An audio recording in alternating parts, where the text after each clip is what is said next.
ওই গ্রামের মানুষরা কি ধরনের জীবনযাপন করত, কি ডিসিশন নিত, তারা যে গরিব ছিল কি কারণে গরিব ছিল এবং তারা গরিব থেকে একটু ভালো হওয়ার কি চেষ্টা করেছে। Why do poor people make the choice that keeps them poor? গরিব মানুষেরা ওই চয়েসগুলাই কেন নেয় যেটা তাদেরকে গরিব রাখে? Why good policies fail? Framework is 3 I's. First I is ideology. Second I is ignorance. And the third is inertia. Nutritional food কেনার জন্য আরেকটু টাকা তাকে কোনোভাবে দেওয়া হলো, তাহলে কি গরিব মানুষের নিউট্রিশনাল ফুড কিনে? হ্যাঁ ঠিক আছে, ভাতটা খাইতে পারছে, তাহলে এখন কিছু টাকা পয়সা আছে, তাহলে আর 5 টাকা 10 টাকা বেশি আছে, অত বিড়ি কিনে খান। তুমি এই টিভি ডিভিডি না কিনে তুমি তো খাবারও কিনতে পারতা। তখন সে সরাসরি বলছে হাসি দিয়ে যে না না না না কি বলেন এসব, টিভি তো খাবারের চেয়ে ইম্পর্টেন্ট।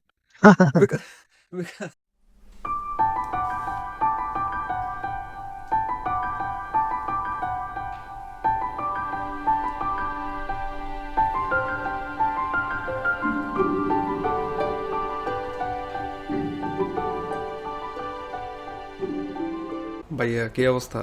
হ্যালো ম্যান, ভালো। তোমার কি খবর? আপনাকে তো অনেক সুন্দর লাগতেছে। আমি খুব ভালো আছি। তাই নাকি? Thank you. পুরো সুটেড বুটেড ক্রোনেক, দ্যাটস রিয়েলি খুব। না, এখানে ঠান্ডায়, এই জন্য মানে আমরা একটু ঠান্ডাকে এনজয় করার চেষ্টা করছি আর কি, এনজয়েবল করার চেষ্টা করছি। এটাই মেন। দ্যাটস ভেরি কুল যে বাংলাদেশ এতদিন পরে ঠান্ডা পড়ছে, এটাই তো আমার ভালো লাগছে। যে বাংলাদেশ তো মনে করছে যে উইন্টার চলে গেছে, বাংলাদেশ আর শীত পড়ে না। এখন একটু শীতের পূর্তির দিকে, তো আশা করি মোটামুটি ভালোই সবাই যাচ্ছে আর কি। আর আমাদের শীত হলে ওখানে গরিব মানুষের অনেক কষ্ট হয়, আমরা এটা হয়তো বুঝতে পারি না। তো এটা নিয়ে আমরা আজকে আলোচনা করব। আমাদের বইটা তোমাকে একটু দেখাই, ঠিক আছে? Yes, this is one of the best books that I have read until now. It's called Poor Economics: Rethinking Poverty and the Ways to End It by Abhijit Banerjee and Esther Duflo. So, just to give an introduction, who is Abhijit Banerjee, Esther Duflo? যে তারা হচ্ছে Nobel prize winner, definitely 2019 সালে তারা হচ্ছে Nobel প্রাইজে on their work on poor families and poor like micro economics, literally going there.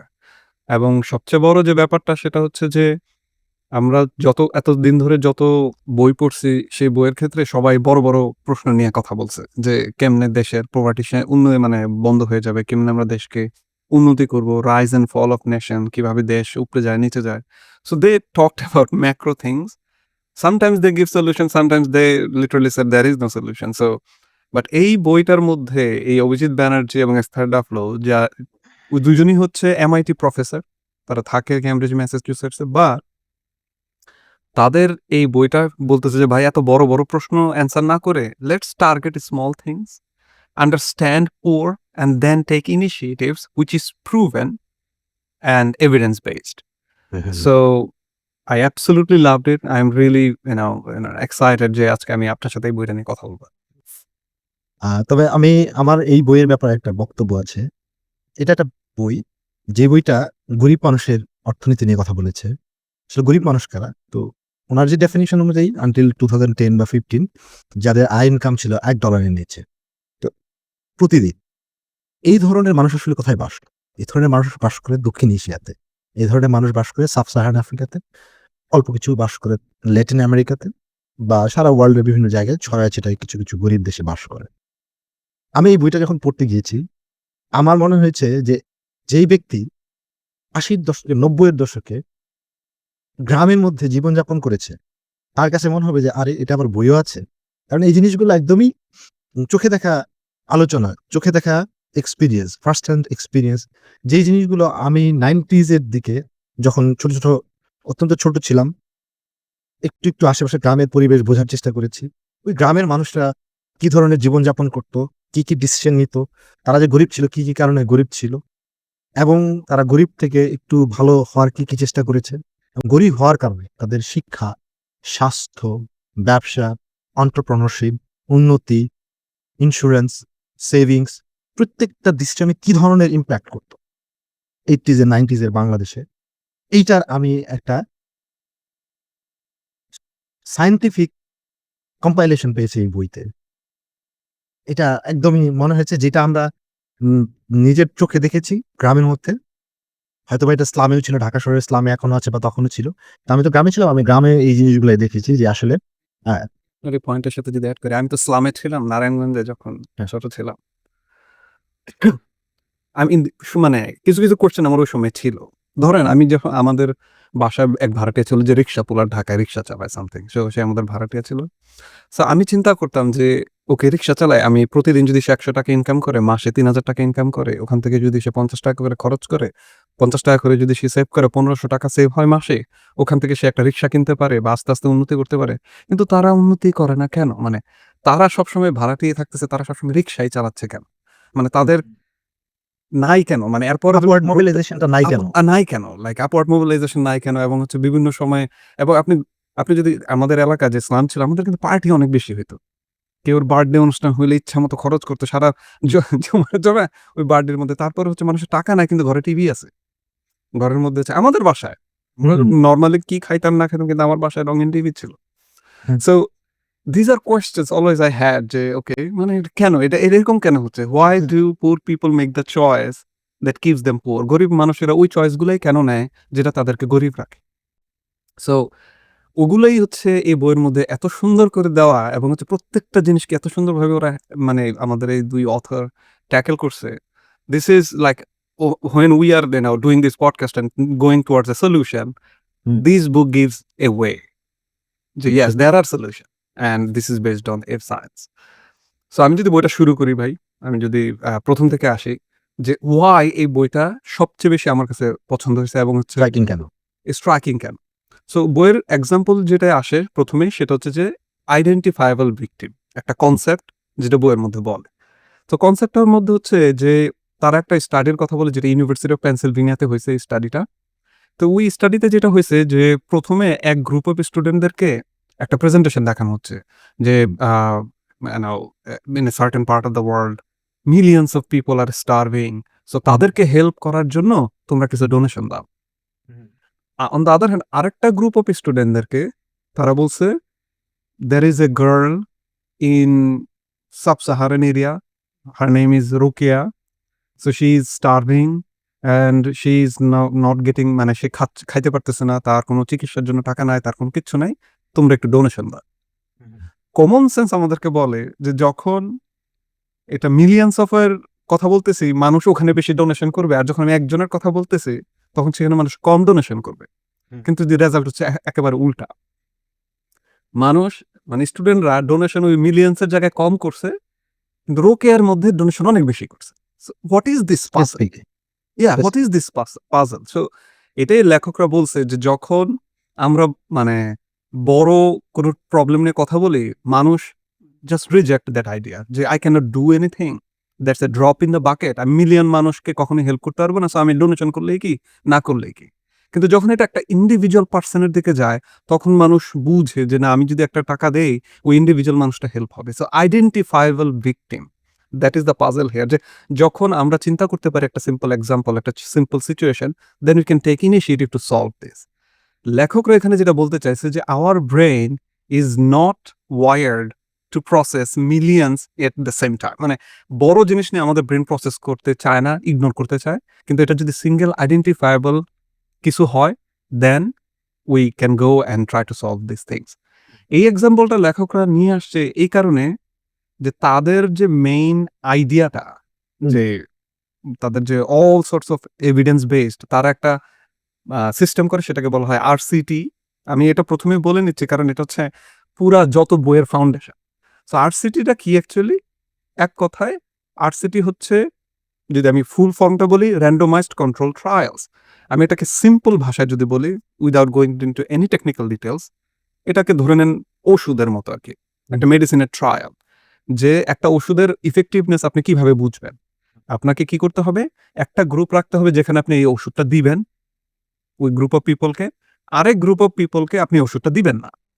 So একটা হচ্ছে control group যাকে আপনি দেন নাই, আর ট্রিটমেন্ট গ্রুপ যাকে আপনি দিচ্ছেন ওষুধটা। সো ওষুধ দেওয়ার পরে ১ মাস ২ মাস পরে আপনি তখন দেখবেন যে এদের কি অবস্থা ভালো হইছে? নাকি এদের অবস্থার সমান। সো যখন আপনার এই সিমিলার লেভেল অফ স্যাম্পল থাকে এবং আপনি হচ্ছে একটা গ্রুপকে দেন না এবং আরেকটা গ্রুপকে দিছেন কন্ট্রোল এবং ট্রিটমেন্ট, তখন আপনি ২ টার আউটপুটকে কম্পেয়ার করতে পারেন। তখন আপনি বুঝতে পারেন অ্যাকচুয়ালি যে আপনি যে মেডিসিনটা বাইর করছেন, সেই মেডিসিনটা অ্যাকচুয়ালি কাজ করতেছে কিনা। So similarly in any social science আপনি যদি গিয়ে দেখেন যে কোনো একটা প্রবলেম আপনি সলভ করতে চান, তখন এক গ্রুপ অফ মানুষকে ধরেন আপনি ওই যে ১ম এ যখন ওই যে পানির ক্ষেত্রে আর্সেনিক পাওয়া গেছে। সো এক গ্রুপ অফ মানুষকে আপনি ট্রিটমেন্ট দিলে একটা সিস্টেম করে দিলেন যে যেখানে তারা ইজিলি আর্সেনিক মানে মার্ক করে দিছেন আ টিউবওয়েলের মধ্যে, যাতে তারা আর্সেনিক যুক্ত টিউবওয়েলটা চিনতে পারে যে এটা আর্সেনিক যুক্ত টিউবওয়েল, এটা আর্সেনিক মুক্ত টিউবওয়েল। আরেকটা গ্রুপকে আপনি এটা দিলেন না। এবং একটা সার্টেন পিরিয়ড পরে আপনি যখন দেখলেন যে এক গ্রুপের মধ্যে আর্সেনিকের ইফেক্ট কম এবং আরেক গ্রুপের মধ্যে আর্সেনিকের ইফেক্ট লাইক আগের মতোই আছে, তখন বুঝা যায় যে আমি যে এই যে নলকূপগুলাকে পেইন্ট করে দিলাম, that initiative actually works. Just marking the arsenic corrupted tube wells works. So this is how randomized control trials work. এবং এই পুরা বইয়ের মধ্যে যতগুলা ফাইন্ডিংস এবং সলিউশন লেখকরা প্রপোজ করছে, this is based on this kind of rigorous RCTs like randomized control trials. So this is really really wonderful যে এত কঠিন এতগুলা রিসার্চ করে লেখকরা এত সুন্দরভাবে গল্পের মাধ্যমে তারা এই তাদের যে পলিসি সলিউশনগুলো দিছে।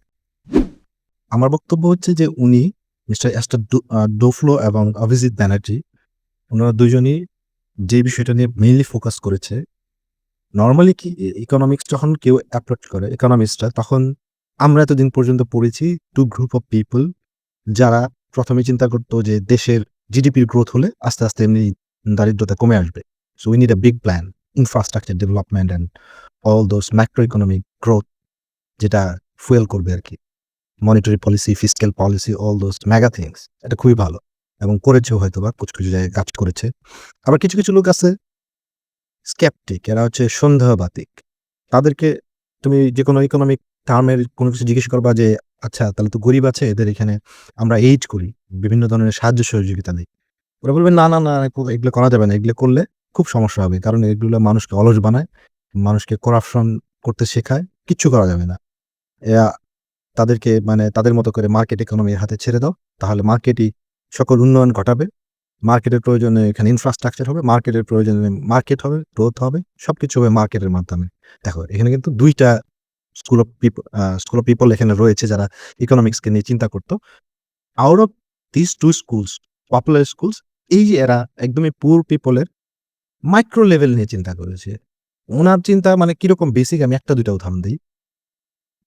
উনি বলছেন যে, এই যে RCT যেটা বললা, randomized control trial, উনি সবকিছুই এই RCTর যে বিভিন্ন ধরনের রেজাল্ট গুলো আসছে, বিভিন্ন জায়গায়, জায়গায় তিনি এই RCT ট্রায়াল গুলা তার লোকজন বা তিনি যেই সোর্স থেকে ইনফরমেশন গুলা রেখেছেন এই বইতে, তার ওই রিসার্চাররা ওই RCT গুলা চালিয়েছে বিভিন্ন দেশে, দেশে, বিভিন্ন লোকেশনে। ইভেন আমাদের বাংলাদেশের মতলব নিয়ে মানে পুরা বইয়ের একটা ভালো অংশ রয়েছে আরকি। ঠিক আছে? যে এখানে উইমেন ফার্টিলিটি এবং উইমেন প্রেগন্যান্সি এই ইস্যু নিয়েই মানে অনেক বড় ট্রায়াল হয়েছে। ওই ট্রায়ালের কথাও তিনি বলেছেন। তো ছোট, ছোট ইস্যুগুলা কিরকম? উনার বক্তব্য হচ্ছে যে, এই যে মানুষজন যে মশায় মানে মারা যায় ম্যালেরিয়াতে, ডেঙ্গুতে, চিকুনগুনিয়াতে, ওই সময় ম্যালেরিয়া ৮০ র দশকে, ৯০ র দশকে ম্যালেরিয়া বড় একটা ইস্যু ছিল। এখন যেটা হয়েছে ডেঙ্গু বা চিকুনগুনিয়া। বাট ইস্যু তো মশাই, তাই না? তো উনার বক্তব্য হচ্ছে যে, মানুষ মশার কামড়ে ম্যালেরিয়া হয়, তাহলে মানুষ তো মানে মশারি কিনলেই হয়ে যায়। কিন্তু দেখা যায় গরিব মানুষ এই মশারি কিনতে চায় না। মানে মশারি কিনতে কয় টাকা লাগে? তো ধরো তখনকার মার্কেটে হয়তোবা ৳৩০০ লাগতো বা ৳২০০ লাগতো। তো তাদের সারাদিনের মজুরি কি? ৳৩০০। হয়তোবা ৩-৪ দিন যদি টাকা সেভ করে, তাহলে তারা একটা মশারি কিনতে পারে। যে খাওয়া-দাওয়ার খরচের বাইরে একটু কষ্ট-টষ্ট করে এক্সট্রা কিছু কাজ করলে বা এক্সট্রা সেভিং করলে তাহলে একটা মশারি কিনতে পারে। কিন্তু তারা এটা কিনে না। তাহলে কি করা যায়? যে তাহলে মশারি আমরা ফ্রি দিয়ে দেই আরকি। ফ্রি দিলে কি ধরনের তোমার আউটপুটটা আসে? আবার যদি কিনা ফ্রি না দিয়ে আমরা সাবসিডাইজ ভ্যালুতে দেই, যে ৳৩০০ আছে, আমরা ওরা ৳১০০ দিবে, আমরা ৳২০০ ফ্রি দিয়ে দিব। ৳২০০ সাবসিডাইজ করে দিব। তাহলে কি পরিমাণ লোকজন মশারি কিনে এবং এটা ব্যবহার করে। আরেকটা হচ্ছে যে তোমার না, ওরা কিনবে। নিজের টাকা দিয়ে কিনুক, আমরা ওদেরকে গিয়ে খালি প্রচার প্রচারণা করব। জনসচেতনতা বৃদ্ধি করব। এবং সবগুলাতে তিনি আলাদা, আলাদা রেজাল্ট পেয়েছেন।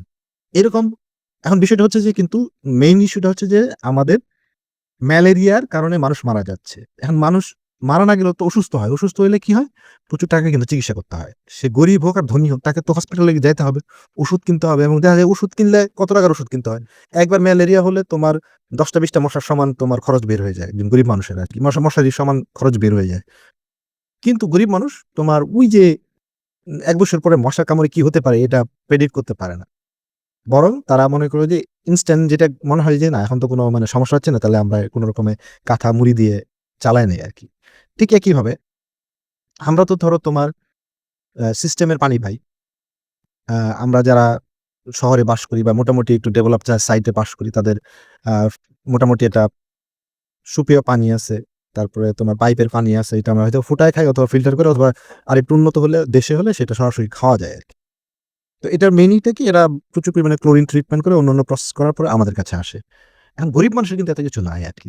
বেশিরভাগ ক্ষেত্রে 80s 90s এর দিকে মানুষ কিন্তু টিউবওয়েল কুয়োর পানি পান করত, পুকুরের পানি পান করত গ্রামের মধ্যেই আরকি। 80s এর দশকে পুরোটাই আরকি। আমি দেখেছি আমাদের বাড়িতে রান্না হতো কুয়োর পানি থেকে। এখন কিছু জায়গায় তো এটা আবার সমস্যা ছিল যে প্রবলেম ছিল। তো এখানে কি তাহলে ক্লোরিন ট্রিটমেন্ট করলেই দেখা যায় 95% সমস্যার সমাধান হয়ে যায়। ওই জায়গাগুলায় প্রবলেম হয় না। কিন্তু মানুষজন ক্লোরিন ট্রিটমেন্ট করত না। কারণ ক্লোরিন কিন্তু তো একটা খরচ আছে। দেন ক্লোরিন কিনতে কত টাকা খরচ আছে? বেশি না। সারা মাসে দেখা যায় যে তোমার ৳২০০-৩০০ খরচ করলেই হয়। কিন্তু মানুষ এটা করবে না। তার চেয়ে তারা মানে মনে করবে এটা সেফ দেখতে তো ভালোই আছে। পানি পরিষ্কারই মনে হচ্ছে খায় ফেলি আরকি। খাওয়ার পরে দেখা যায় যে ডায়রিয়া একটা হলো, বাচ্চা ১ টা ২ টা মারা গেল। এদিক দিয়ে তোমার ৩-৪ বার মাসে অসুস্থ থাকতেছে। ৩-৪ দিন কাজে যেতে পারছে না। দেখো ওর কিন্তু খরচ হচ্ছে। কিন্তু ও ক্লোরিন কিনবে না। এখন এখানে ২ টা প্রশ্ন আসে। আরে ভাই তুমি একটু বড়লোক হইছো, তুমি মোটামুটি একটা স্ট্যান্ডার্ড লাইফ লিড করো। তোমার তো এত চিন্তা করা লাগে না ক্লোরিন যুক্ত পানি। তুমি তো এমনি অটোমেটিক পাচ্ছ। আর ও গরিব হওয়ার অপরাধে ওকে কিন্তু জোর করে ক্লোরিনের ঢুকায় নিজে ট্রিট করে পানিটা খেতে হচ্ছে। নিজের দূর থেকে পানি নিয়েও আসতে হচ্ছে, ওইটা আবার ট্রিটমেন্ট করে খেতেও হচ্ছে। তার প্রতি কিন্তু এই মানে অন্যায়টা আছে আরকি। এবং এই অন্যায়ের তারা কিন্তু এক ধরনের ন্যাচারাল ইনজাস্টিস এর শিকার। তাই না? কারণ তারা গরিব। এখন তাদেরকেই আবার পানিটা খেতে হবে। এটা একটা বিগ কোয়েশ্চেন। এখন ক্লোরিনটা তাহলে কি তোমার বাসায় দিয়ে আসলে তারা বেশি কাজ করবে? অথবা ক্লোরিনের একটা ডিসপেন্সারি যদি আমি টিউবওয়েল ইয়ের পাশে, ওয়েলের পাশে, কুয়োর পাশে রেখে দেই তাহলে কি তারা ওখান থেকে নিয়ে চট করে রেখে দিল আর পরে একবারে টাকা দিয়ে দিল। এই জিনিসগুলো মানে ম্যাক্রো ভেরি স্মল কোয়েশ্চেনস। এই যেমন আরেকটা প্রশ্ন হতে পারে, তারা বাচ্চাদের পড়াবে না আরকি। বাচ্চাদের পড়াইলে সমস্যাটা কি? বাচ্চাদের পড়াইলে এখন তো তোমার ওর বয়স ১২, ও তো একটা বা ১০ বা ৯ ও তো আমার সাথে কাজ করতে পারতেছে মাঠে ঘাটে বা কোনো হেল্পার বা ছোটখাটো লেবার দিতে পারছে। কিছু টাকা পয়সা পাচ্ছে। তাহলে আমি খামাখাই কেন স্কুলে দিব? স্কুলে তো আরো ১০-১২ বছর পড়াইতে হবে। এখন ১০ বছর পরে পড়াইলে তারপরে সে কিছু ভালো ইনকাম করতে পারবে।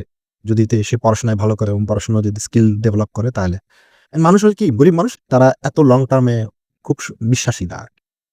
তারা মনে করে যে রাইট এট দিস মোমেন্ট আমার এখানে আমার বাচ্চাটা কাজ করতেছে। সে দিনে ৳১০০-১৫০ নিয়ে আসতেছে। আমাকে হেল্প করছে। ওরও তো খাবারের চালের দামটা তো এটলিস্ট সে নিতে পারছে না। নইলে তো মানে খাবারই পাইতাম না আরকি।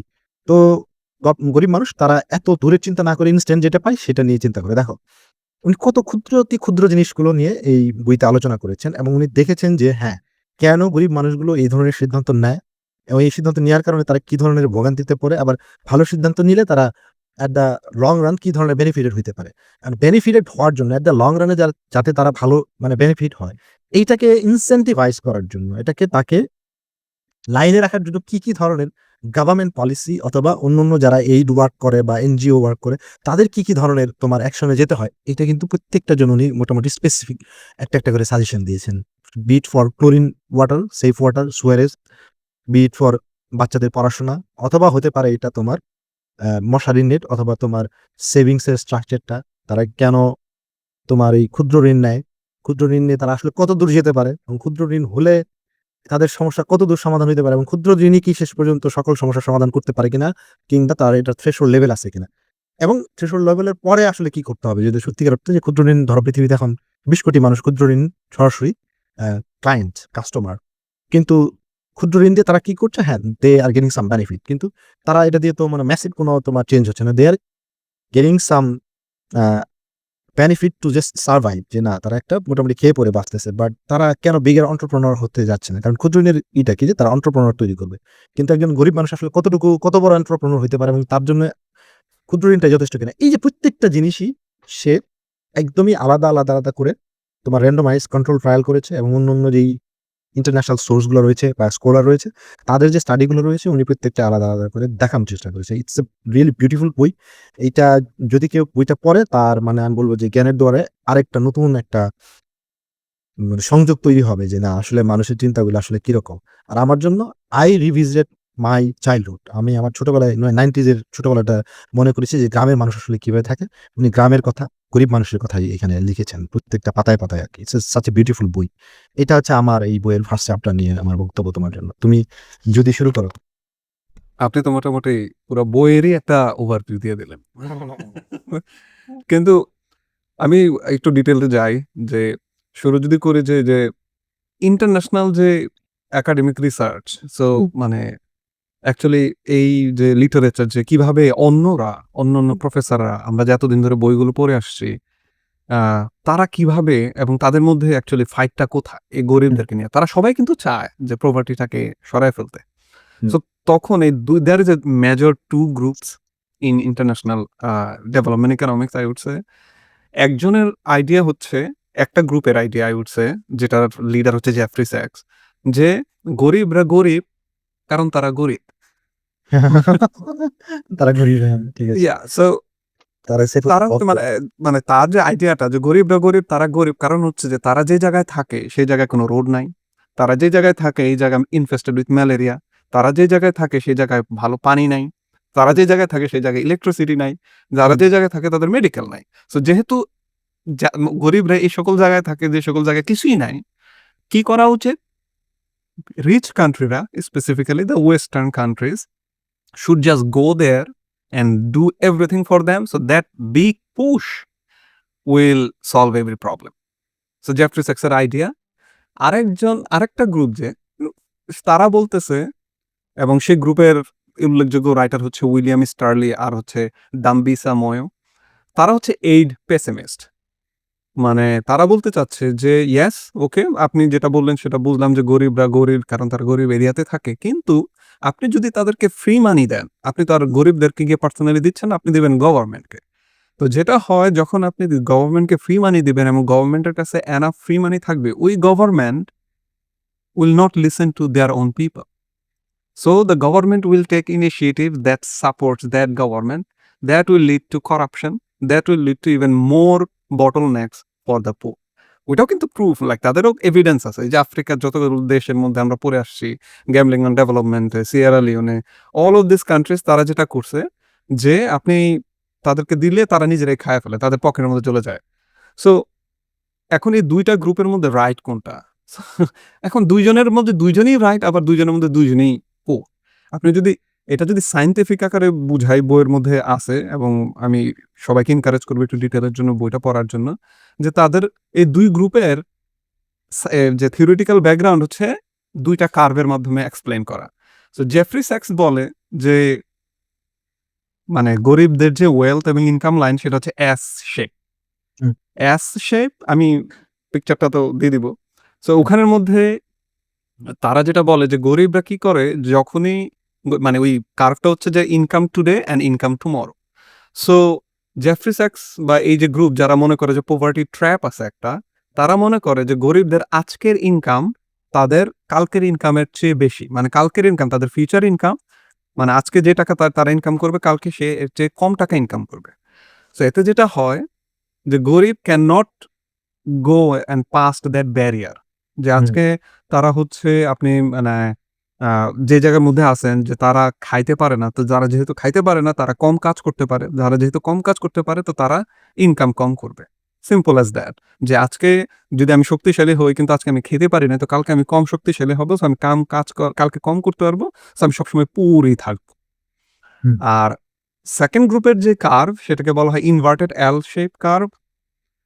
তারা বলে যে না ভাই এরকম কোনো অ্যাস বা পোভার্টি বা এরকম কোনো ট্র্যাপ নাই গরিবরা ইয়েস তাদের হচ্ছে খুবই স্লোলি তারা উন্নতি করে এবং আপনি যদি তাদেরকে ফ্রি মার্কেট দেন আপনি যদি তাদেরকে অপরচুনিটি দেন তারা আস্তে আস্তে গ্রো করবে এবং তারা তাদের যে আজকের ইনকাম তারা চেষ্টা করবে কালকের ইনকামটা যাতে বেশি হয় সো এই যে বিগ টু আইডিয়াস এখন তাদের দুইজনেরই রাইট জায়গা আছে তাদের দুইজনেরই রং জায়গা আছে এবং প্রত্যেকটা বইয়ের প্রত্যেকটা চ্যাপ্টারের মধ্যে লেখকরা তাদেরকে মেনশন করে করে গেছে যে এই মানে এই পার্টিকুলার সেক্টরে জেফ্রি স্যাক্স ইজ রাইট দিস পার্টিকুলার সেক্টরে William Easterly is right so that's one of the fascinating thing যে মানে আপনি একটা ইকোনমিক থিওরি নিছেন এবং সেই থিওরির বোথ পজিটিভ এবং নেগেটিভ দুইটাই বাইর করে যেটা রাইট ওয়েতে ডিল করা উচিত আমাদের অথররা এই জিনিসটা করে গেছে আমি আরেকটা জিনিস বলতে চাই যে জিনিসটা হচ্ছে এই চ্যাপ্টারের মধ্যে আছে যে ফার্স্ট চ্যাপ্টারের মধ্যে বইয়ের মধ্যে যে ওয়াই গুড পলিসিস ফেল, এবং অথর একটা ফ্রেমওয়ার্কও দিয়ে দিছে why good policies fail. The মানে the framework is 3 I's. I, the English alphabetic letter I. So first I is ideology, second I is ignorance, and the third is inertia. So I, 3 I. Ideology, inertia, ignorance. Ideology, ignorance, and inertia. So what is ideology? By ideology, they try to say যে মানুষ যখন গরিবদের জন্য কোনো একটা policy নেয়, তারা gut feeling থেকে নিয়ে নেয়। যে ধরেন একটা সার্টেন ব্যাকগ্রাউন্ড থেকে আপনি আসছেন, সার্টেন আইডিওলজি থেকে আসছেন। ধরেন আপনি যদি জেফ্রি স্যাক্সের পার্টির হন, তাহলে আপনি বলবেন এইড ইজ এনাফ, আপনি এইড দিয়ে দেন, সব সলভ হয়ে যাবে। আপনি যদি উইলিয়াম স্টার্লি পার্টি হন, মানে আরেকটা গ্রুপ, তারা বলবে যে এইড দিও না, ফ্রি মার্কেট দাও, হয়ে যাবে। সো এই যে একটা আইডিওলজি ড্রিভেন যে good policy, they fail because of this ideology. Second is ignorance.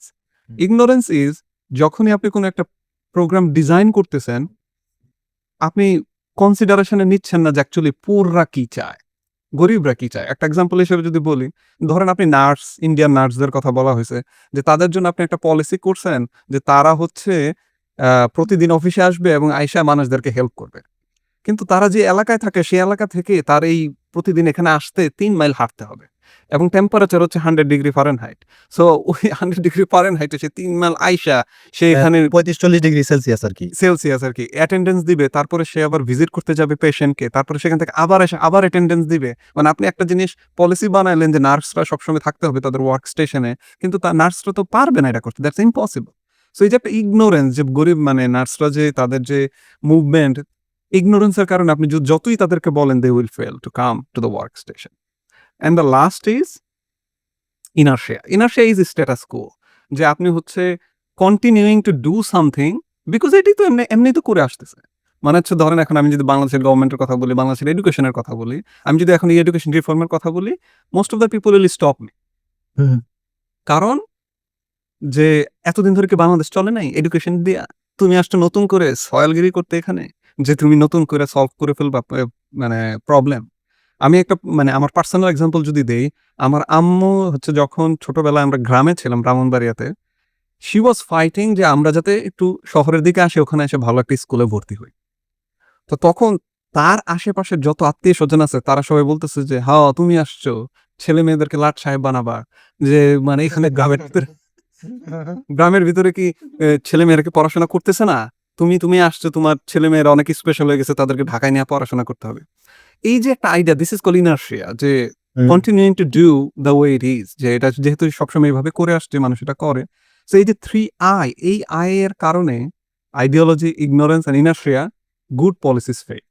So এই জিনিসটা তারা হচ্ছে ফ্রেমওয়ার্কটা বলে গেছে, এবং মানে তারা মানে এবং প্রত্যেকটা চ্যাপ্টারের শেষে তারা এই জিনিসটাকে কম্পারিজন করে বুঝাইছে যে why health policies fail, why education policies fail, why other family planning policies fail. So that's the foundation of this book. Now we will go and look into specific examples of different topics. আপনি যদি শুরু করেন ভাই আমাদের next chapter দিয়ে। শুরুটা এরকম, গরিব মানুষ আসলে কেমন দেখতে? গরিব মানুষ দেখতে কেমন সেটা আমরা জানি। সেফুদাকে জিজ্ঞেস করলে ভালো বলতে পারবে। তো ঠিক আছে। সেফুদাকে আমাদের এই এপিসোডে গেস্ট করার দরকার ছিল। তো মেইনলি গরিব মানুষের বৈশিষ্ট্য অনেকগুলো আছে, এর মধ্যে কয়েকটা বলি।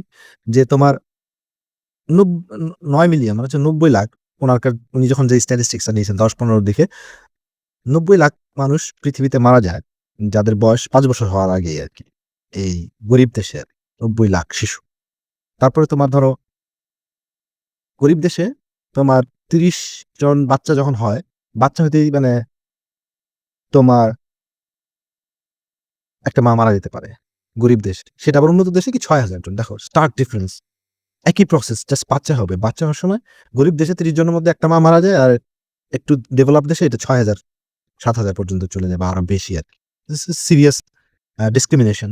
আবার ধরো তোমার গরিব দেশে ধরো সাব সাহারান আফ্রিকা, ওদের লঞ্জিভিটি হচ্ছে 55 ইয়ার্স, আর একটু ডেভেলপ এটা হচ্ছে 70, 75, 80, 85 পর্যন্ত আর কি লাইফ সাইকেলের যেই তোমার জীবনকাল আর কি। এরপরে তুমি ধরো গরিব দেশে কি যে একটা ছেলে 5-6 ক্লাসে পড়ে কিন্তু দেখা যায় এরা জেনারেল যে রিডিং এটাই পড়তে পারে না। বাংলায় ধরো বা হিন্দিতে রিডিংটাই ওরা মানে ভালো করে পড়তে পারে না। কিন্তু ওরা 5-6 ক্লাস পড়ে ফেলছে। এরাই হচ্ছে গরিব দেশের মানুষের তোমার বৈশিষ্ট্য আরকি। এরাই হচ্ছে গরিব। আর এই গরিবগুলা বাস করে কোথায়? আমাদের এখানে সাউথ এশিয়াতে একটা বড় অংশ। এখন আমরা একটু ভালোর দিকে গেছি। বাট রাইটার যখন বইটা লিখেছে তখন এই south Asia, sub Saharan Africa, Indonesia থেকে শুরু করে আরো ল্যাটিন আমেরিকার কিছু দেশ ছিল এই দেশগুলো। তো আমাদের ফার্স্ট চ্যাপ্টার যেটা দিয়ে আমরা শুরু করেছি যে নিউট্রিশনাল প্রবলেমটা গরিবদেরকে কিভাবে ইফেক্ট করে and how we should overcome this problem. তো ফার্স্ট থিং হচ্ছে যে আমাদের যেই রাইটার মিস্টার অভিষেক ব্যানার্জি এবং অভিজিৎ ব্যানার্জি এবং এস্থার ডুফ্লো উনি ১ম এ বলতে চেয়েছেন এবং উনি ওনার স্ট্যাটিস্টিক্স এ দেখিয়েছেন যে পৃথিবীতে খাবারের অভাব কোনো সমস্যা না। যে মানুষ দেশের গরিব মানুষরা না খেয়ে থাকে বা তারা ক্যালোরি ডেফিসিট করে অথবা নিউট্রিশন ডেফিসিট করে এইটার মেইন কারণ এই না যে পৃথিবীতে খাবারের যথেষ্ট পরিমাণে সংকট রয়েছে। মেইন কারণ হচ্ছে যে যথেষ্ট পরিমাণে তোমার ডিস্ট্রিবিউশন স্ট্রং না। কিংবা তারা জানে না যে আসলে কোনটা কোয়ালিটি ফুড, নিউট্রিশনাল ফুড আরকি যে কোনটা খাওয়া উচিত। কিংবা তারা ওই দেশটা এমন ভোলাটাইল পলিটিক্যালি যে আসলে মানে তোমার স্ট্যাবিলিটির অভাবের কারণেই এই ফুডের প্রপার প্রোডাকশন হয় না। আর হইলেও তোমার প্রপার চ্যানেলে এটা তোমার ডিস্ট্রিবিউশনটা শেষ পর্যন্ত যায় না। এই যে ৩ টা বেসিক প্রবলেমের কারণে তোমার মানুষ না খেয়ে থাকে। এখন এখানে একটা বিষয় হচ্ছে যে ক্যালোরি ডেফিসিট যদি মেইন প্রবলেম না হয়ে থাকে, তাহলে সেক্ষেত্রে মেইন প্রবলেমটা কি? তো মিস্টার ব্যানার্জি এবং দুফলো বলছেন যে মেইন প্রবলেম হচ্ছে নিউট্রিশনাল ভ্যালু। কারণ মেইন প্রবলেম হচ্ছে তারা জানে না আসলে কোনটা নিউট্রিশনাল ফুড বা তাদের কাছে যথেষ্ট পরিমাণে নিউট্রিশনাল ফুড কেনার জন্য হয়তোবা টাকা নাই। তো ঠিক আছে, সেটাও একটা ব্যাপার যে ঠিক আছে নিউট্রিশনাল ফুড কেনার জন্য আরেকটু টাকা তাকে কোনোভাবে দেয়া হলো। তাহলে কি গরিব মানুষরা নিউট্রিশনাল ফুড কিনে? না, তাও কিনে না। তারা খুবই আজব খাবার খাবে। যেমন ধরো আমাদের গ্রামে যেটাই করতো যে হ্যাঁ, ঠিক আছে ভাতটা খাইতে পারছে তাহলে এখন কিছু টাকা পয়সা আছে। তাহলে আর ৳৫ ৳১০ বেশি আছে। ও তো বিড়ি কিনে খাবে।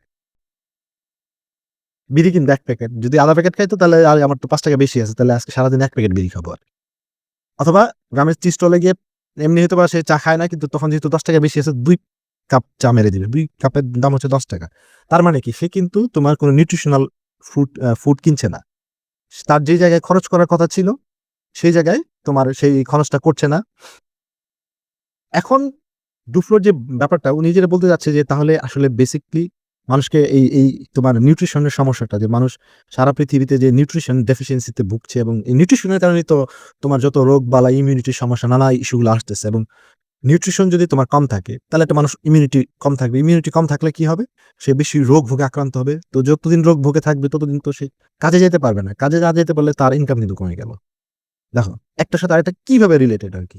Just because he is not taking proper nutritional foods enough তোমার ক্যালোরি এবং অন্যান্য ভিটামিন, মাইক্রোনিউট্রিয়েন্টস যেগুলো আছে এগুলো নিচ্ছে না যার কারণে সে তার ইমিউনিটিতে প্রবলেম হয়ে যাচ্ছে এবং ইমিউনিটির প্রবলেম হওয়ার কারণে সে পরে আর মানে বেশিরভাগ সময় অসুস্থ থাকছে এবং অসুস্থ থাকার কারণে তার বেশ মাসের ধরো ৫ দিন ৭ দিন তোমার মনে করো যে কাজবিহীন থাকতে হচ্ছে। হয়তো জ্বর হয়েছে, ঠান্ডা হয়েছে অথবা সে যে এনার্জিতে কাজ করলে আরো বেশি তোমার টাকা আর্ন করতে পারত সেই কঠিন বা ওই এনার্জি দিয়ে কাজগুলো করতে পারছে না।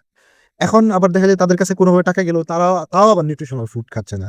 তারা খাচ্ছে সিগারেট, তারা খাচ্ছে চা, তারা আরো মানে যেসব ফানি খাবার আছে ধরো চিপস কিনলো একটা। চিপস খেয়ে মনে করলো যে আমি তো খুবই মানে দামি খাবার খেলাম। এখন দেখবা যে কিছু লোক গ্রামের মানুষ আমি এখন জানি না পার্সপেক্টিভ এ ৯০ এর দিকে মনে করতো যে Coca-Cola is like a very nutritional drink যেটা খাইলে মনে করো যে I will be very strong and healthy. এই যে দেখো মানুষের ল্যাক অফ ইনফরমেশন অথবা ব্যাড ইনফরমেশন এর কারণে তারা নানা ধরনের ভুল ডিসিশন গুলো নেয়। যার কারণে তাদের প্রথমত তারা মানে অসুস্থ হয়। অসুস্থ হওয়ার কারণে তাদের ইনকামটা আবার কমে যায়। আবার অসুস্থ হওয়ার কারণে তো তোমার ট্রিটমেন্টের জন্য তো টাকা খরচ করতে হবে। এই টাকাটা কই যায়? তাদের ওই আর্নিং থেকেই তো যায়। অর্থাৎ this is a cycle. Just because you are not having good food, you will be more in a disease বা সিকনেস তোমার বেশি থাকবে। সিকনেস বেশি থাকার কারণে তোমার আর্নিং আবার কমবে। So you are not getting out of this trap. এইটা একটা বড় প্রবলেম। এখন এটার মেইন কারণটা কি? তাহলে ওরা নিউট্রিশনাল ফুড খায় না কেন? আমি একটা বললাম যে তারা আসলে জানে না কোনটা নিউট্রিশনাল ফুড। তাদের আইডিয়া নাই আরকি। তারা মনে করে কোকা-কোলা অথবা পেপসি, স্প্রাইট, সিগারেট এগুলো লাক্সারি ফুড এগুলো খাইলে মনে হয় খুব ভালো। অথবা চিনি খাইলাম একটু, মিষ্টিযুক্ত একটা খাবার খেলাম। মনে করে মিষ্টি খাচ্ছি, খুব পুষ্টিকর খাবার খাচ্ছি আরকি। এরকম ধরো তোমার ব্যাড আইডিয়াস বা ব্যাড কনসেপ্ট গুলা থাকে যার কারণে ওদের প্রপার নিউট্রিয়েন্ট থাকে না। এখন আরেকটা ব্যাপার হচ্ছে যে হ্যাঁ, সে অনেক কষ্ট করে তোমার যেসব নিউট্রিয়েন্টস আমরা মনে করি যে ভিটামিন A to Z পর্যন্ত যা আছে সব অথবা তোমার অন্যান্য মিনারেলস গুলা আছে। এখন এগুলা যদি কেউ তাকে জানায়ও যে হ্যাঁ, এটা খাও। তুমি এই সাপ্লিমেন্টটা নাও। ও না মানে মনে করো আরে এইটা খাইলে কি হবে? মানে ওর ইনস্ট্যান্ট কোনো বেনিফিট তো পাওয়া যায় না এটা। এটা তো তুমি বেনিফিট ১ মাস পরে, ১ বছর পরে, ৫ বছর পরে, ১০ বছর পরে। তোমার বাচ্চাকে এখন যদি ভালো খাও, তোমার বাচ্চা ১৫-২০ বছর পরে, ২০-৩০ বছর পরে হেলথি থাকবে। এন্ড এটা তো মানুষ আসলে কিন্তু আমরাই পাসিভ করতে পারি না। বা যারা একটু পড়াশোনা করে তারাই অর্থাৎ আর গরিব মানুষের তো আরো সমস্যা। তারা আরো তোমার মায়োপিক ভিশনারি হয় আরকি। তাদের ওই ভিশনটা অতদূর পর্যন্ত যায় না। যার কারণে তারা ওই আবার ওই ট্র্যাপ এর মধ্যে থাকে আরকি। তাদেরকে যদি বলা হয় iodised fortified iron fortified salt খাও। নইলে তোমার গলগন্ড হবে, এটা হবে, সেটা হবে। তোমাদের বুদ্ধিবৃত্তিক ডেভেলপমেন্টটা প্রপার হবে না আরকি। তো এটা না বুদ্ধিবৃত্তিক ডেভেলপমেন্ট কি ওইটাই তো তারে বোঝানো যায় না আরকি। সুতরাং তাকে ওই তথ্য দিলা, দিলা কিন্তু তারা ওইটা নিয়ে মানে খুব বেশি ইনসেনটিভাইজ থাকে না আরকি। আবার মেইন যে প্রবলেমটা থাকে, যেই জায়গাটায় বেশি ইনভেস্ট করা দরকার যেমন ধরো শিশুদের ক্ষেত্রে। শিশুরা কিন্তু তোমার ওই মুহূর্তে কিন্তু আর্নিং কোন মেম্বার না। কিংবা প্রেগন্যান্ট উইমেনদের ক্ষেত্রে। প্রেগন্যান্ট উইমেনরা কি ভেরি ভালনারেবল। তারা বেসিক্যালি মোস্টলি আর্নিং নিজেদের থাকে না এবং ফ্যামিলিতে বাচ্চাদের এবং প্রেগন্যান্ট উইমেনদের কিন্তু খুব বেশি সেভ থাকে না। I am talking about the poor families. তখন তাদের কিন্তু ভ্যালুটাও ওই ফ্যামিলিতে ফুডের ক্ষেত্রে দেখা যায় ওরা নরমাল মানে খাবারের চেয়ে ওরা বেশি কম খাবার খায় আরকি। ওদের ফুডের ইনটেকটা আরো কম থাকে বা নিউট্রিশন ইনটেকটা কম থাকে। যার কারণে ওরা মা অসুস্থ হয়, মায়ের মৃত্যু হার বেড়ে যায়। আবার বাচ্চা যেটা হবে দুর্বল বাচ্চা, এই বাচ্চা আরো অসুস্থ থাকবে। এই যে একটা তোমার সাইকেল। এখন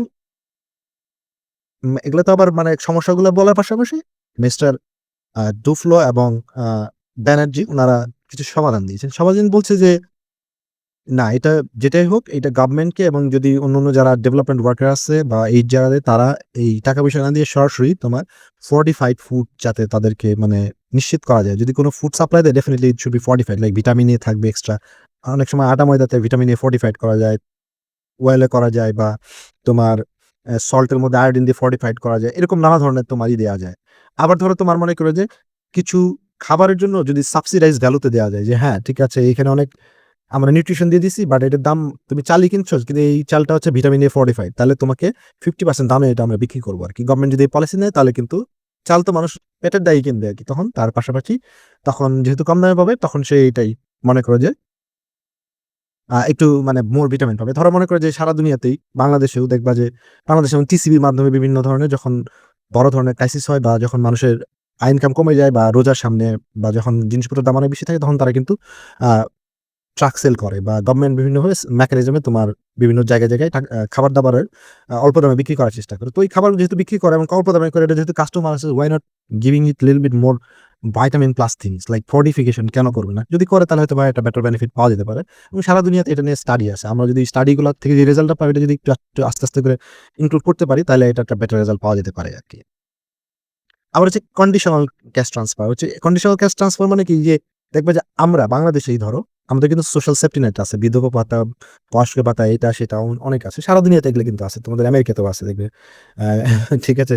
যারা একটু বিলো পভার্টি লাইনে থাকে তাদেরকে কিন্তু তোমার বিভিন্ন স্টেট ওয়াইজ ভাতা দেয় কিংবা প্রেগন্যান্ট মাদের একটা হেল্প করে। তারপরে বাচ্চাদের হেল্প করে কিংবা বয়স্কদের হেল্প করে। এরকম হেল্প গুলা থাকে।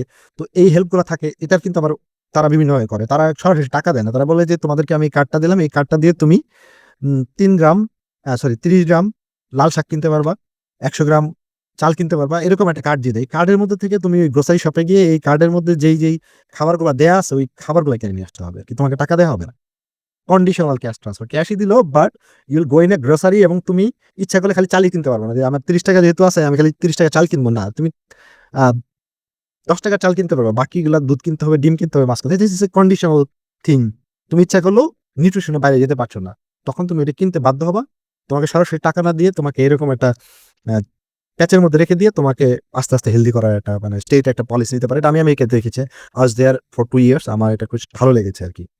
আরেকটা ব্যাপার হচ্ছে যে তোমার গরিব মানুষের যে মার্জিনাল ইনকামটা আছে, এইটা যাতে তোমার ব্যাড ওয়েতে ব্যবহার করা না হয়। এই যে তোমার মার্জিনাল ইনকাম বলতে আমি কি? যে সে ৳৩০০ পাচ্ছে, সে ৳১০০ র খাবার-দাবার ধরো ৳১৭০-৮০ খাবার-দাবার কিনছে। এখন যদি ৳৪০০ হয়, ওই ৳৪০০ সে আবার মানে তাহলে তার কি আরো তো ৳৫০-৬০ তার খাবার ব্যয় করা। ওই সেটা না করে তোমার ওখানে সিগারেট খাবে। আবার একটু পারলে বাংলা মদ খেয়ে আসবে আরকি অথবা কেরু খেয়ে আসবে। এই যে নানা ধরনের ইস্যুগুলো আছে। ইন্ডিয়াতে এই মানে ডুফলো তো ইন্ডিয়ার কথা বলছি। ইন্ডিয়াতে এই প্রবলেমটা অ্যালকোহল তো এখানে আরো এভেইলেবল। তো ইন্ডিয়ান লোকরা হচ্ছে কি একটু এক্সট্রা ইনকাম হলে তারা মানে ১ বোতল নিয়ে মানে মাইরে দিয়ে ধরো ১ সপ্তাহ কাভার করে দেয়। তো এই প্রবলেম গুলা কিন্তু আছে। যে তুমি টাকা দিলা তার মানেই তারা নিউট্রিশনাল ফুড খাবে এরকম না আরকি। তাদেরকে তোমাকে চিপায় রাখতে হবে। চিপায় রেখে তোমাকে পজিটিভ ইনসেনটিভ দিয়ে তাদেরকে মানে তোমার প্রপার ফুড খাওয়াইতে হবে। এখন এইটার একটা তোমার স্টাডি আছে, তোমার একটা বই আছে, আমি তোমাকে দেখাবো। বইটার নাম হচ্ছে নাজ। নাজ মানে হচ্ছে যেটা মানে কনুই দিয়ে গুঁতা দেয়া। যে থেলার নামে একজন রাইটার আছে। Richard Thaler. So হ্যাঁ, I read that book. Yes. এই বইটা আমার মজা লেগেছে। তো বলছে যে পলিসি গুলাকে এমন হবে তোমার বেটিং করতে হবে লোকজনকে, যে তারা মানে এটাকে ডিফল্ট অপশন হিসেবে মনে করে এটাই আগে হিট করে আরকি। এবং তাদের কাছে সবকিছু যাতে পজিটিভ জিনিসগুলো ইজিলি অ্যাচিভেবল হয় আরকি।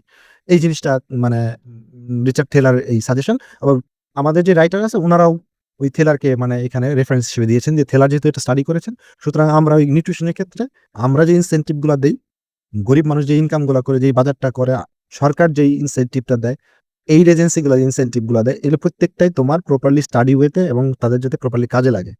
এই প্রেগন্যান্ট উইমেন, চিলড্রেন অথবা তোমার ফর্টিফাইড নিউট্রিশাস ফুড, অথবা তুমি যে টাকাটা দিলে এই টাকাটা সরাসরি না দিয়ে তুমি একটা বাজারে লিস্ট ধরা দিলা যে শুধু তুমি এটা দিয়ে এই দোকান থেকে এটা কিনতে পারবা। এই যে বিভিন্ন ধরনের ক্যারিকেচার করে সেফুদার মতো তোমার বাধ্য করা, এই বাধ্যটা আমাদের করতে হবে।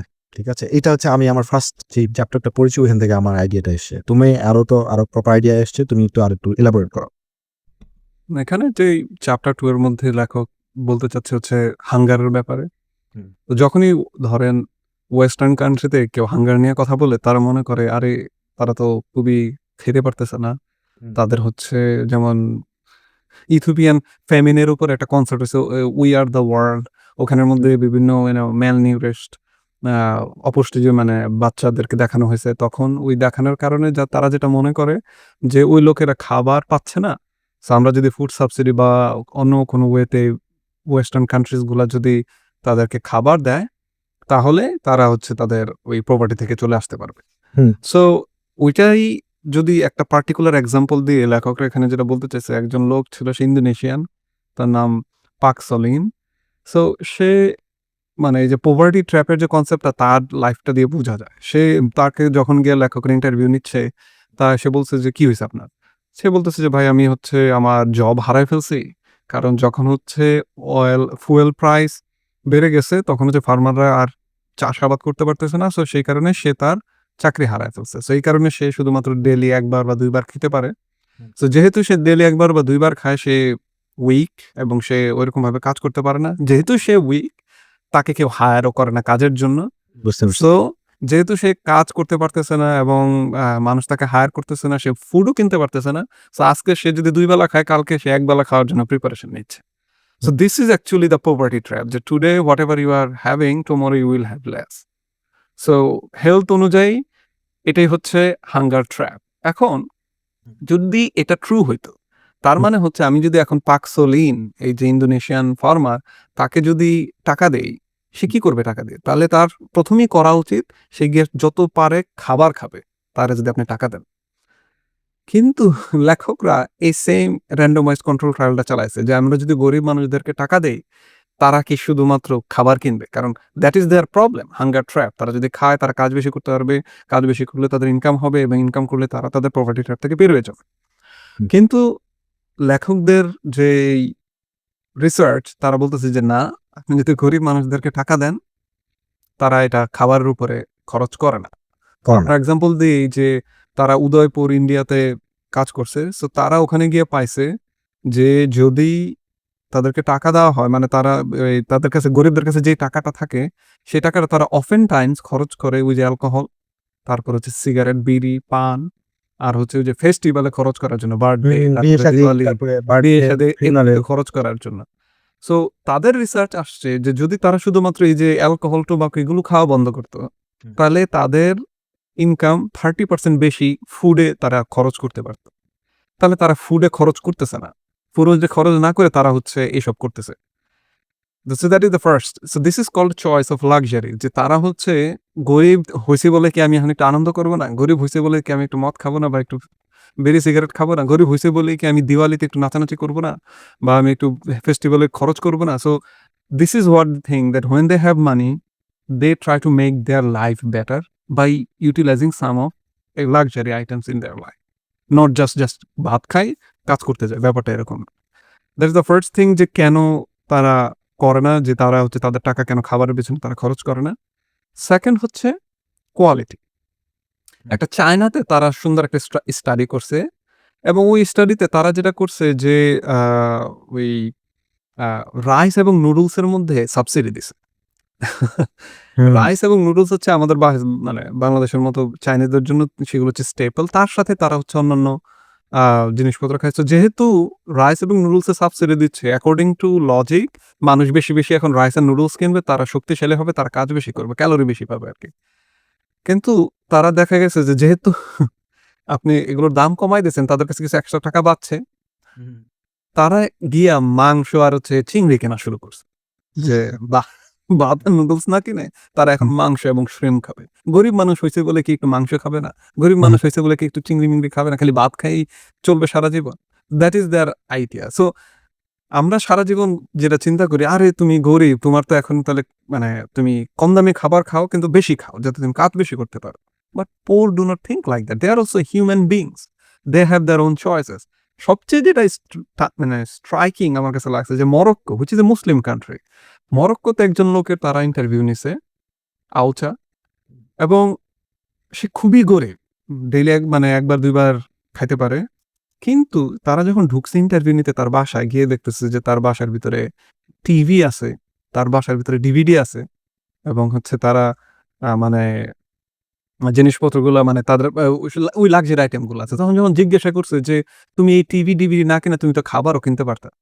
তখন সে সরাসরি বলছে হাসি দিয়ে যে, "না, কি বলেন এসব? টিভি তো খাবারের চেয়েও ইম্পোর্টেন্ট।" বিকজ বিকজ ওরে বিকজ গরিব। দে মানে গরিব সে বলে কি পারে। টিভি দেখবে না?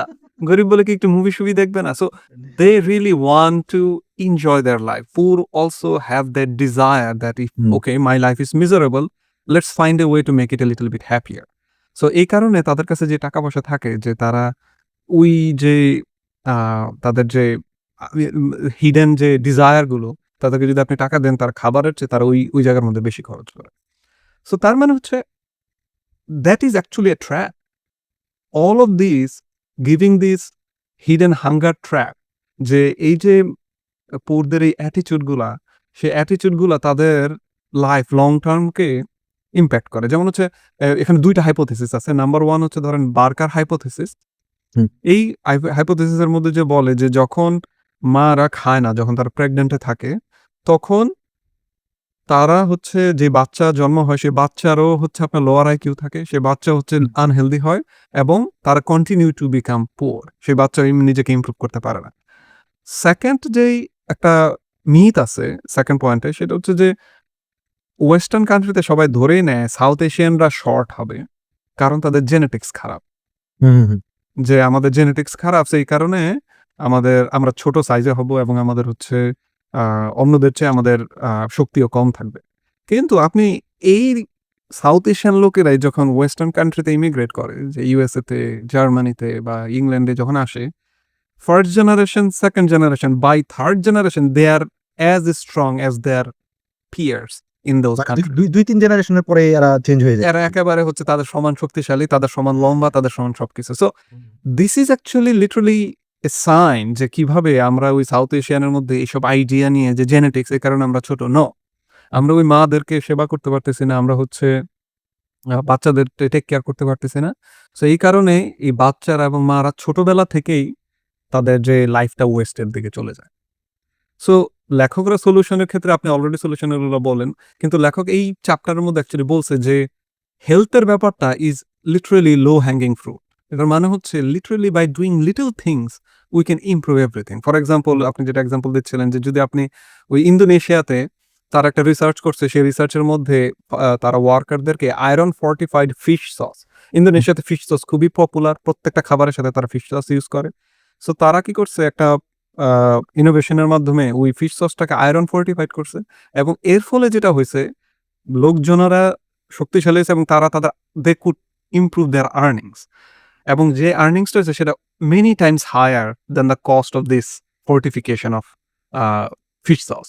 So that is one thing. The other thing is making default this nudges thing that আপনি যেটা বললেন যে কেনিয়াতে তারা যেটা কি করছে যে বাচ্চাদেরকে ডি-ওয়ার্মিং পিলস দিছে, ওই যে কৃমিনাশক ওষুধ দিছে এবং পরে রিসার্চ করে পাওয়া গেছে যে বাচ্চাদেরকে দেওয়া হইছে ওই কৃমিনাশক ওষুধ তারা ভবিষ্যতে 20% মোর ইনকাম করে তাদের পিআর কাছ থেকে। এক্স্যাক্টলি, এটা একটা খুবই মানে ইম্পর্টেন্ট তোমার ফাইন্ডিং, যে ধরো জাস্ট একটু মানে কাজ করলো ওইটা দিয়ে কিন্তু পরে একটা বেনিফিট পাওয়া যাচ্ছে আর কি, কিন্তু আমরা Exactly. মানে গরিব মানুষ এই জিনিসটা বুঝে না তার সাথে সাথে আর কি। গরিব মানুষ না, আমরা কেউই বুঝি না। যদি মানে ওই হ্যাঁ, জ্যাক গরিব মানুষ ফ্যাক্টর কম বুঝে বোঝে। না, ও হ্যাঁ। হ্যাঁ, কারণ তাদের কাছে তো এই ভিউটা নাই যে আপনি বার্ডস আই ভিউ থেকে আপনি লং টার্ম অ্যানালাইসিস করে রিসার্চ করে এই ভিউটা তাদের কাছে থাকে না।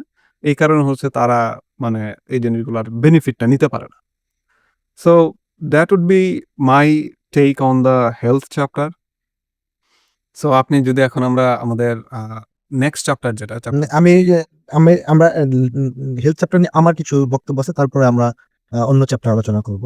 যেমন তোমার গরিবরা আসলে তোমার এই যে স্বাস্থ্যগত সমস্যাগুলো আছে এগুলো সহজে কেন মেনটেন করতে পারে না, বা স্বাস্থ্যগত সমস্যাগুলো কেন সহজে তোমার সমাধান করতে পারে না, এর অনেকগুলা কারণ রয়েছে আর কি।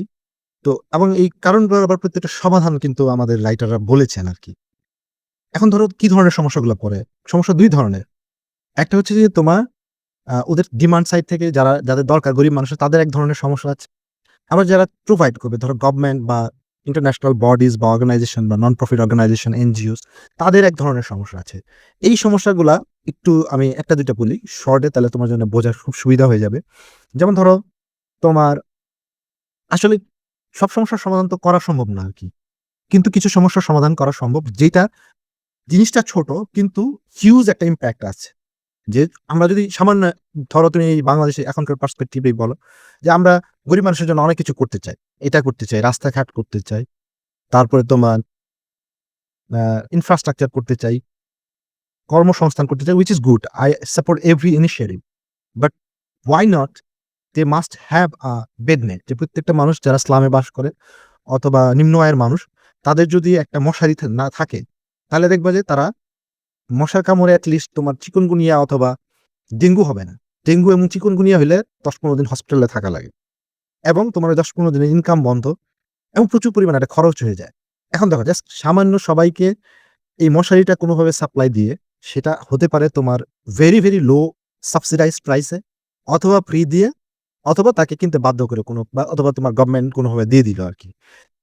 আবার ধরো তোমার মনে করো যে মানুষগুলো রাস্তাঘাটে বাস করে, আমি খালি বাংলাদেশের কথা বলছি না, সারা দুনিয়ার কথাই বলছি, যে তাদের ফ্রি ওয়াটার ট্রিটমেন্ট নাই, বা মানে পিওর ওয়াটার নাই, তাদেরকে অ্যাক্সেসিবল পিওর ওয়াটার নাই। তাহলে তাদের কি করা হয়? তাদেরকে জাস্ট একটু ক্লোরিন পাউডার যদি এখানে মিক্সচার করে দেয়, তাহলেই তো তোমার মানে ইয়াটা অনেক সমাধান হয়ে যায়।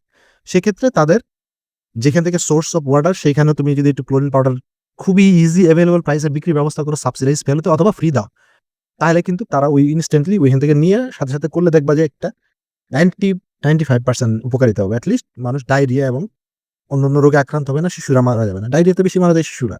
আবার বুড়ারা মনে করো যে ২-৩ বার ডায়রিয়া হলে তো তারা মাসে মানে ১০-১২ দিন কাজই করতে পারবে না। তাহলে ১০ দিনের ইনকাম কিন্তু কম না। এই ১০ দিনের খাবার তাকে কে দিবে? যদি ইনকাম না করতে পারে তাহলে কি? তার এই জাস্ট ডায়রিয়ার কারণেই কিন্তু সে একটা পভার্টি ট্র্যাপ এর মধ্যে পড়ে যাচ্ছে। আবার ধরো সবচেয়ে ভালো তোমার হেলথ নাজ কি? হেলথ নাজ হচ্ছে তোমার ভ্যাকসিনটা এনশিওর করা। জাস্ট এটা গভর্নমেন্ট নিজেই করে, এটা বাংলাদেশে করে। রাইটার তো বলছে সব মানুষের কথা, সব দেশের কথা, সারা দিনের কথা। বাংলাদেশ তো এখন ওই আল্ট্রা পুর থেকে ধরো তোমার বেশ ভালো লেভেলে অ্যাডভান্স করেছে। এখন ধরো তোমার 10% বিলো 10% আছে যারা আল্ট্রা পুর আরকি, according to the world bank statistics. তো আমরা মেইনলি কথা বলছি 80s 90s এর বাংলাদেশের কথা। ওই সময়ে ভ্যাকসিনটা শুরু হয়েছে এবং ভ্যাকসিন দেওয়ার কারণে কিন্তু আমরা পোলিও নির্মূল করতে পেরেছি।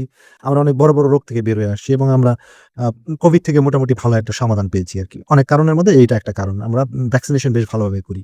তো বলতেছি যে জাস্ট ভ্যাকসিন দেওয়ার কারণে কিন্তু আমাদের অনেকগুলা, আমি যখন ছোট ছিলাম দেখতাম যে অনেক বাচ্চারা কিন্তু যে তোমার মানে একদম পাটা কোঁকড়ানো থাকতো পোলিওর কারণে এবং ওরা ওইভাবে হাঁটতো আরকি। এরকম অনেক বাচ্চা পাওয়া যেত। কিন্তু এখন এটা তুমি আর পাবা না বাচ্চাদের মধ্যে। Just because polio is no more available in our country. Just because of proper vaccination এর কারণে। তারপর একসময় গুটি বসন্ত হতো। গুটি বসন্তে মানুষ অনেক লোক মারা যেত আরকি। এগুলো কিন্তু বেশ ভালোভাবে কিওর করা গেছে বা প্রিভেন্ট করা গেছে। তাই না? এটা কিন্তু মানে আমাদের চোখের সামনে দেখা একটা প্রোগ্রেস। তো এই ব্যানার্জি এবং ডুফ্লো কিন্তু সে সব দেশের জন্য এই কথাগুলো বলছে যে just maintaining vaccination is a very good নাচ ইনসেনটিভ, যে আমরা সত্যিকার অর্থে যদি মানুষের জন্য কিছু করতে চাই, তাহলে গরিব মানুষের সবচেয়ে বড় উপকার হবে ভ্যাকসিনেশন করা। তারপরে তোমার কি হতে পারে? ছোটবেলায় আমার মনে আছে when I was like class 3-4 ক্লাসে পড়ি, তখন বাচ্চাদের ফার্স্ট টাইম আমি দেখলাম যে তোমার ডিওয়ার্মিং ট্যাবলেট খাওয়ানো শুরু করলো আরকি। তো টিভিফ্যাপলি ট্যাবলেট খাওয়াইছে, আগের দিন দিছে, আমরা খাইছি সবাই মিলে। এরপরের দিন আমাদের টিচার একটা লম্বা একটা খাতা নিয়ে আসছে। নাম লিখে যে কার কয়টা কৃমি বের হইছে আরকি। এটা তো একেকজন হিসাব দিচ্ছে। কত? একটা পাইলে আমি ৪৪ টার কথা বললাম। আমার এখনো মনে আছে। when I was like class 4-5 ঠিক আছে? এন্ড আমার বাচ্চার ওজনই হবে ৩০ কেজি। ও বলতেছে ৪৪ টা কৃমি। এখন ৪৪ টা কৃমি যার পেটে থাকে ওরা নিউট্রিশন এর মধ্যে কিছু থাকে নাকি? ও তো মানে সিভিয়ারলি malnourished থাকার কথা এবং তাই ছিল। দেখো কিন্তু গভর্নমেন্ট ওই সময়ে আজকে থেকে ধরো ৩০ বছর আগে এই ধরনের একটা ইনসেনটিভ নেওয়ার কারণে কিন্তু আমাদের ওই সময় থেকেই বেশ ভালো মানে কাজে লেগেছে। যার কারণে আস্তে আমরা একটু সুস্থ জেনারেশন পেয়েছি। নইলে ওই সময় যদি আমরা ডিওয়ার্মিং এর প্র্যাকটিস শুরু না হইতো তাহলে আমাদের জেনারেশন তো আরো উইক থাকতো আরকি। এটা আমরা এখন বুঝতে পারি আরকি। আরেকটা ব্যাপার হচ্ছে যে হ্যাঁ, আমাদের প্রবলেম গুলা কোথায়? প্রবলেম গুলো তুমি বললা 3 আইস, ইনফরমেশন এর ল্যাকিং আছে, আইডিওলজিতে প্রবলেম আছে, তারপর ইনার্শিয়া আছে, সবই ঠিক আছে। কিন্তু এইটা আসলে মেইন প্রবলেমটা বাংলায় যদি আমি অনুবাদ করি তাহলে কি? এই যে তোমার ভ্যাকসিন এইটা গরিব মানুষ সহজে নিতে চায় না। দূর ভ্যাকসিন নিয়ে কি হবে আরকি? যা হবার হবে পরে হবে। এখন নিলেই তো মানে আমি কোনো সাথে উপকার পাচ্ছি না। তো বলছে কি যে এইসব নেয়ানোর জন্য গরিব মানুষকে তোমার একটু মানে নাজ করতে হবে। নাজটা কিরকম? যে যেখানে ভ্যাকসিন সেন্টার দিবা হয়তো তুমি সবচেয়ে ভালো হয় ভ্যাকসিনের সাথে যদি পারো এক ব্যাগ চাল দিয়ে দাও অথবা ডাল দিয়ে দাও তাহলে দেখা যায় যে তারা আশায় যাবে। তারা যে মনে করতেছে তারা এই বাচ্চাকে মনে করো যে ৩০ ১ কিলোমিটার দূরে নিয়ে যাবে। নিয়ে যেতে একটা খরচ, আসতে একটা খরচ, সময়টা কাজে নষ্ট হয়ে যাচ্ছে। সে যাতে মনে করে যে আমার এই সময়টা নষ্ট হইল না। আমি গিয়ে ওইখানে এক্সট্রা একটা বেনিফিট পেলাম। তখন তারা এটা মোর তোমার একটু আ incentivized ফিল করবে। না আমার এটা তাহলে যাই। কিছু চাল-ডালও পাবো আর ভ্যাকসিনটা বাচ্চার হয়ে গেল আরকি। আরেকটা হচ্ছে যে তোমার এরা না তোমার মনে করো যে নরমাল ট্রিটমেন্ট সিস্টেমকে বিশ্বাসই করে না। আরে কি মানে এটা খাইলে এখন ভ্যাকসিন খেলেই হবে নাকি? কিন্তু এই মানুষকে এই বিশ্বাসের জায়গাটা তো তুমি মানে জোর করে করাইতে পারবে না। তো সেই ক্ষেত্রে তোমাকে মানে একটা ওই ওই ধরনের প্রণোদনার মধ্যেই তাদেরকে একটা দিতে হবে। আবার গরিব মানুষের আরো সমস্যা আছে। তারা মনে করে যে এই যে তুমি মনে করো যে স্যালাইন খেলা, এটা খেলা, সেটা খেলা, ভ্যাকসিন খেলা এগুলো কোনো ট্রিটমেন্ট না। তাদের কাছে ট্রিটমেন্ট হইতেছে তোমার অপারেশন করা লাগবে, তোমার ইনজেকশন দেওয়া লাগবে। তারপরে তোমার মানে অনেকগুলা অ্যান্টিবায়োটিক দিতে হবে, সিরাপ দিতে হবে। আরে ভাই এত কিছু না খেয়ে তুমি আজকে টিবির ওষুধ খাও, তুমি বেড নেটটা ইউজ করো, তুমি ভ্যাকসিন নাও, দেখবে যে তোমার বেশিরভাগ সমস্যার সমাধান হবে। কিন্তু তাদের যেহেতু ল্যাক অফ ইনফরমেশন আছে, ল্যাক অফ এডুকেশন আছে, তারা এই জিনিসগুলা তাদের মাথায় অতটা ঢুকে না। তাদের মানে অ্যান্টিবায়োটিক লাগবে একদম সিরিয়াস। এখন অ্যান্টিবায়োটিক এটা কি তারা চায় নাই? না। এই যে সাপ্লাই সাইড থেকে আছে যে গভর্নমেন্ট বা অন্যান্য যারা প্রোভাইডার আছে, আমাদের এখনো যেটা গ্রামে আছে দেখবে যে শত ডিসপেন্সারি আছে, ফার্মেসি আছে। তাদের কাছে কোনো কিছু নিয়ে যাবা ওরা দেখবে যে ১ প্যাকেট অ্যান্টিবায়োটিক ধরায় দিবে। ওরা নিজেরাও জানে না এটা কেন দিল, কি দিল। মানুষ তো বোঝে না, পুরো এটা খায় ফেলে আরকি। আমি এটা মনে করি যে এটা প্রপার ট্রিটমেন্ট। কিন্তু ওরা যদি আবার একটা ভালো হসপিটালে যায়, ভালো সরকারি হসপিটালে যায়, দেখবেন দিবে নাপা। নাপা নিয়ে তার মনে হবে যে এটা না এই ডাক্তার মনে হয় ভালো না আরকি, ভালো ট্রিটমেন্ট দেয় না। ডায়রিয়া হইছে ওদের দিবে সরকারি হসপিটালে গেলে দিবে স্যালাইন আরকি। আর এদিকে যাবা তুমি ডিসপেন্সারিতে যাবা, তোমাকে মানে ১১০ ওষুধ দিয়ে দিবে আরকি। ও মনে করবে যে এইটাই মনে হয় বিরাট চিকিৎসা।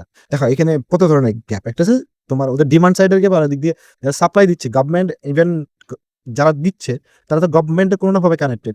As a regulator body government তো তাদেরকে মানে কানেক্ট করে আরকি যে যারা ডিসপেন্সারিতে একটা লাইসেন্স লাগে বা অন্যান্য যারা ওষুধ দেয় তাদেরকে একটা তো তোমার লোকাল একটা সার্টিফিকেট লাগে। এই জিনিসগুলা কিন্তু একটা ল্যাকিং আছে। তো ব্যানার্জি এবং দুফলো বলছে এই জায়গাগুলোতে আমাদের ভেরি কেয়ারফুল থাকা। যে আমাদের যে অ্যাকাউন্টেবিলিটি র একটা অভাব আছে, এইটা একটা ইস্যু। আমি আমার পার্সোনাল লাইফ থেকে এক্সাম্পল দেই।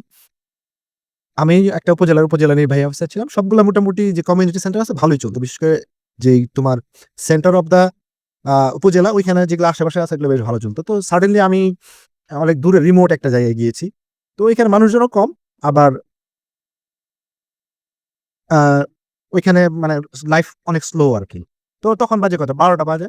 তো আমি দেখি যে একটা মানে কমিউনিটি মেডিকেলের যে সিস্টেমটা ওই ওয়ার্ড ভিত্তিক থাকে। তো এটা বন্ধ আরকি। আমি একদিন যেয়ে জিজ্ঞেস করলাম যে, "খোলে না?" ওই মাঝে মধ্যে খোলে ওই যে ৮ঃ০০ র দিকে খুলে ১০ঃ০০ র দিকে চলে যায়। আবার মাঝে মধ্যে খোলে না আরকি। তো তাহলে কি সমস্যা? আমি ওই লোককে ডাকাইলাম যে, "ভাই আপনি এটা খুলেন নাই কেন?" ওর যে অথরিটি আছে যে আমাদের উপজেলা হেলথ অফিসার, উনি হয়তো খোঁজ খবর রাখেন কিন্তু এটা তো অনেক রিমোট ওটার খোঁজ খবর রাখতে পারে না। হয়তোবা কোনো কারণে মিস হয়ে গেছে। ওই ফাঁকি গ্যাপটা তো থাকে সবসময় আরকি সারা বাংলাদেশেই। তো ও বলতেছে যে, "স্যার আমি তো খুলি কিন্তু কেউ তো আসে না।" দেখা তার একটা কিন্তু স্পেসিফিক একটা অ্যান্সার আরকি। তারপর আমি আশেপাশের এলাকায় লোকজনকে জিজ্ঞেস করলাম, "আপনারা নাকি ওখানে যান না?" ওরা আবার বলতেছে, "ওরা তো খোলেই না, আমরা যাবো কখন?" দেখা দিস ইস এ ভেরি মানে ইম্পোর্টেন্ট কমিউনিকেশন গ্যাপ আরকি। এ মনে করতেছে লোকজন আসে না, আমি খুলে বসে থাকি কি হবে? লাভ নেই, মানুষের কোনো উপকার হচ্ছে না। আবার এ মনে করছে যে, "ও তো খোলেই না, আমি যাই কি কিছু পাবোই না আরকি।"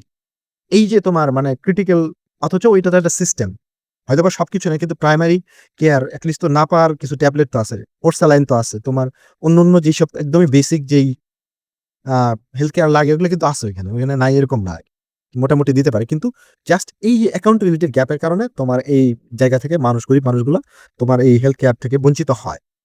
অ্যান্ড এর জন্য তোমার আমাদের কি করতে হবে? আমাদেরকে তোমার ইমিউনাইজেশন ক্যাম্প গুলা করতে হবে এবং বাড়ির আশেপাশে ইমিউনাইজেশন তাদের করার জন্য তাদেরকে চাল-ডাল ইনসেনটিভ দিতে হবে দরকার হইলে। তারপরে ওই যে ক্লোরিনের মতো সমস্যা হইলে আমরা কুয়ার পাশে ক্লোরিনের ফ্যাক্টরি দিতে হবে বা ক্লোরিনের একটা ডিসপেন্সারি দিতে হবে। রেগুলার ডিওয়ার্মিং করতে হবে স্কুলে। ভ্যাকসিন দিতে হবে স্কুল বেসড অথবা এলাকা বেসড, কমিউনিটি বেসড, এবং বিষয়গুলা আমাদেরকে প্রিভেনশনটাকে মোর এমফাসাইজ করতে বলেছে ডুফ্লো এবং ব্যানার্জি সাহেব। বলছে যে, "না, গরিব মানুষকে তুমি ট্রিটমেন্ট দিয়ে খুব বেশি উপকার করতে পারবা না।